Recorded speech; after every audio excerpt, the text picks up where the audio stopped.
Pada 14 Jun 2025, SK Ulu Binatang telah mengadakan gotong royong madani.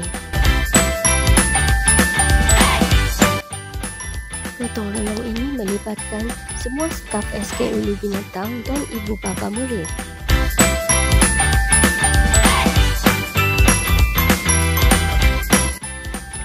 Antara kerja-kerja yang dilakukan dalam gotong royong kali ini ialah membina kawasan khas lompat jauh, membina tempat untuk meletakkan tangki prasekolah, mengisi tanah dalam tayar di pusat sumber, memangkas dahan pokok di belakang tandas murid dan mengecat pondok.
Aktiviti gotong royong tamat pada jam 12.30 hari.